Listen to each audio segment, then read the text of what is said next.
Hello, welcome to day 3 of moon signs exploration. I'm Karen with Stars in Her Eyes. You probably already know that, but it never hurts to share it again in case we get a new person here or there. So day 3, we are exploring Cancer, Leo, and Virgo moon signs. And so if you are just stepping in and kind of curious, your moon sign is very different from your sun sign. And in order to find your moon sign, you need your birthday, birth time, and the location that you were born. And sometimes that time kind of doesn't have as much weight if your moon is pretty clearly on that day. Our moon sign is what kind of draws out our emotions, our unconscious personality. We start to identify what our triggers are, and then how we can move forward from them. So how we can address those triggers and not kind of sink into them, or not succumb to those pain points that we experience. So let's kick it off with Cancer. Cancer is the mother of the zodiac. These are sensitive beings. They are very much nurturers. And so please keep in mind that Cancers typically have a call to motherhood, and that does not or is not confined to bearing children or having a family. It could be something like having pets as your family, nurturing a garden, being a caregiver. We tend to see people with Cancer having being involved in a helping profession, so social work, teaching, medicine. We tend to see those people in that realm of the world because they are such giving souls. They are very much a believer and have a firm foundation in tradition. Home and heritage are extremely important to the Cancer moon. They can be moody though, and they are very easily upset. And so I recently made the joke that typically if somebody's falling apart in my yoga class, I'm almost guaranteed to find out later on that they're either a Cancer sun, Cancer moon, or Cancer rising. They emote. Okay, a Pisces will feel all the feels. A Cancer will share them all. They will just put them all out there. So it's really important for a Cancer to maintain some boundaries, to actually do the work that will protect themselves. They make friends really easily, and that's because they have such big hearts. So they're very much open and accepting of anybody into their fold. To nurture the Cancer moon, you want to do the work to create those boundaries, but also you want to start focus on confidence building, because that is ultimately what your struggle is. You can have the boundaries or know what you want your boundaries to be, but then as soon as you feel even a little bit of pushback from somebody, they crumble and then you emote. Relationships or signs that really serve the Cancer moon are other water signs. They're going to be very willing to dive into the depths of the unconscious, but they're also very willing to be in that and do the emotional work that a Cancer moon very much gravitates towards. Other signs that serve, the earth signs, they will ground a Cancer moon, they will make them feel steady, they will make them feel safe, and they will create that framework, those boundaries, which can typically work very well for a Cancer. They can, if they have a earth sign in their corner, they will feel empowered to actually have somebody say, that little voice in their ear, you're better than this. You don't have to let your boundaries come crumbling down. So that's why an earth sign supporting a Cancer moon is critical. Cards. So for today, the card picked for the Cancer moon, so this is a good way to kick off your August. Pentacles. You have here the Six of Pentacles. This is all about balance, giving and receiving. So a Cancer moon is very likely to be in that realm of always giving, of always being the nurturer, always being the caregiver. And that card is purely saying, where in your life can you stand to take a little?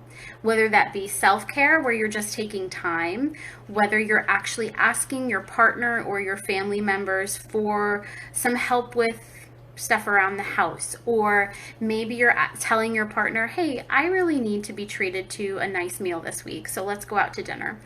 So that is the Cancer moon. We're gonna move on to Leo moons. Whoop whoop, Leo moon in the house. um, this is, and I shared yesterday. So when I was introduced to my moon sign and all that it entailed, that's when I started paying attention to the astrology world. That is when I started my astrology and even really my tarot journey. If I think back, it cracked my world, my personality. It gave me such deep insight to who I am, how I interact with others, how I emote, and then the part that was critical for me is what my triggers were. Before I left or before I entered the yoga world, I was a social worker. And so I have I have a lot of faith and I have a lot of hope in the counseling arts. So psychiatry, psychotherapy, counseling, all of that kind of work, I always really kind of supported, but it wasn't until I found astrology that I felt like I found what was going to help me. So, little side note, Leo moon, these girls are on fire. We are a feisty group. So words that generally identify or kind of coordinate with the Leo moon: generous, queen, creative, and outspoken. And I will tell you that I have read those keywords multiple places and they resonate with most Leo moons, including myself. So Leo moons come at things with a ton of flair. They don't just feel things internally. This isn't an internal process for a Leo moon. We feel it and then we say it. It's not that there's no filter. Sometimes it's a very mindful, this is how I feel, and you're going to know about it because my feelings matter. We tend to have a lot of theatrical, dramatic flair to us, but we also are usually the fun, the vibrant, the radiant moon sign. We do on the low side of it, and once again, if I'm being fully honest, I do suffer from this at times too. We have a lot of pride and our ego. We have to do a ton of work with our ego, and that's not just being overly confident. Sometimes that falls into the low end of that, so feeling inadequate. So Leo moons, they need a king for their queen. They're not going to handle any relationship or any person. They're not going to accept any person that treats them in a way that is substandard in their opinion.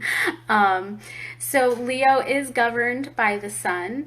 And so Leo moons, they shine. That's where their, big emotions, that big reaction comes from. However, a Leo moon, when they're wounded, which is astrology talk for when they have been just kind of beaten down by life, they will go inward and they will shut down. And it can be a really scary process for a Leo moon. So how do we nurture the Leo moon? Creativity. And that could be anything. That could be creating and getting your hands dirty in a garden setting. It can be the typical creative arts. Leos shine on stage.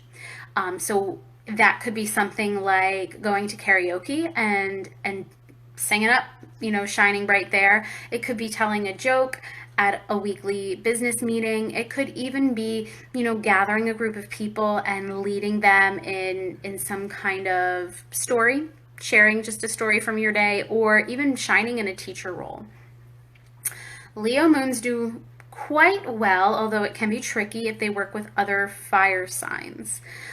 So the fire signs will just keep playing with the Leo moon. But as you can imagine, two fire signs can bring a lot of conflict. So it's very important to find that balance with another Leo or another fire sign for that on that note.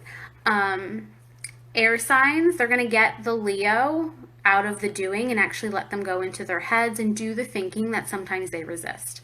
Water signs are going to help tame the flame. So that is Leo. Moon or tarot pull for the Leo moon. We got the wands. So this is the 8 of Wands calling you to focus. Okay? You'll notice all those wands are pointing in the same fierce direction. So it's time to start thinking, what in your life do you know you need to do the work on? So, and this could be career, this could be family, this could be cleaning your house. You know, like there's no, it doesn't have to be a huge thing in like, you know, spiritual transformation, but it doesn't have to be a small thing either. So it's really asking you, you know, girl, own up. What are you resisting and what do you need to focus on? So for me this week, I will tell you, like the moon sign thing, I kind of felt like stars in her eyes. Yeah, I opened it, but I wasn't nurturing it the way that I wanted to. And because I was letting all these other distractions get in the way. And so for me, I just decided these distractions are going over here. And this is my priority this week. You know, another small thing, you know, it could be that you really, I'm thinking about tax season. I know it's not right now, but could be, you know, putting it off. I disconnected and now I'm back, I hope. So it could be putting it off, and then finally doing it in the 11th hour. So that's Leo moon for you. Finally, Virgo moon. And I have a big thing coming out tomorrow for everybody. It's actually out today if you are an email subscriber. So Virgo moon. The segue, because that could be kind of awkward. I did a full Virgo moon reading for a friend. I recorded it over on YouTube. It is posted. I will share the link in the comments a day early because I just realized that's so silly that I'm holding off on y'all. And so if you are curious about what goes into a moon reading and how they work and what information you get, it's a full moon reading for my friend. Virgo moon in the 9th house with 5 different aspects or 5 different relationships with other patterns in the sky and 2 transits. So 2 current planetary interactions between her moon and 2 planets. So Virgo moon. So these girls are opinionated, but they are also service-minded. They have huge hearts, just like Leo, and they are unbelievably devoted. So for a Virgo, they are the perfectionists. They tend to pay a ton of attention to detail, and they are extremely holistic, organic lifestyle oriented. So they have a high focus on service. They also health focused, like I mentioned, but they're also the fault finders. And so not just of others, they will very much tune inward and say, this is my fault, this is my problem. And that it can be seen on the glyph for Virgo, which is the M, similar to Scorpio, but the tail is curving inward, so back towards the main body of that glyph, whereas Scorpio turns it outward. Scorpio will burn you. And then they're the overthinkers. So the Virgo kind of gets lost in their thought. They tend to have this belief that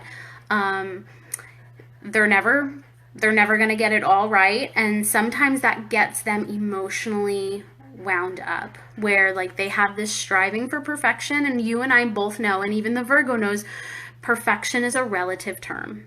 You are perfect who you are. You are perfect the way you show up, how you show up. There is no need to change you. But a Virgo will still struggle with that. No matter who tells them how many times, they're going to struggle with that.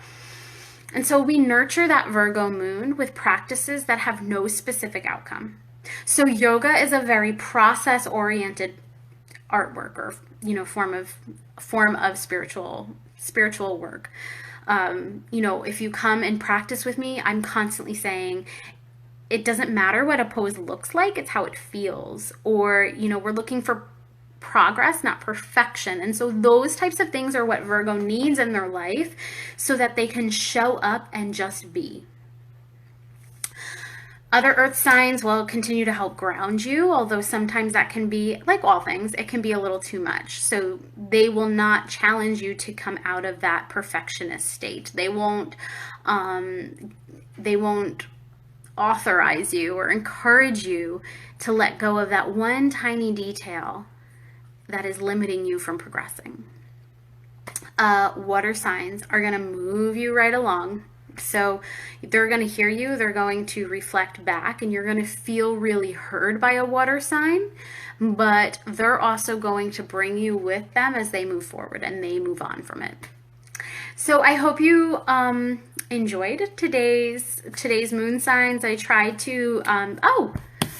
Virgo, Ace of Wands.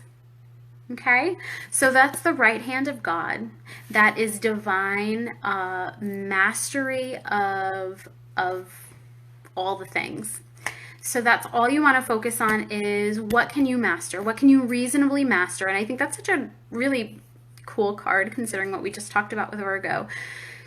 How can you take a step back, breathe, accept? So if you notice in the card, there are some leaves, which symbolize ideas, which symbolize what we want. There are some leaves falling away.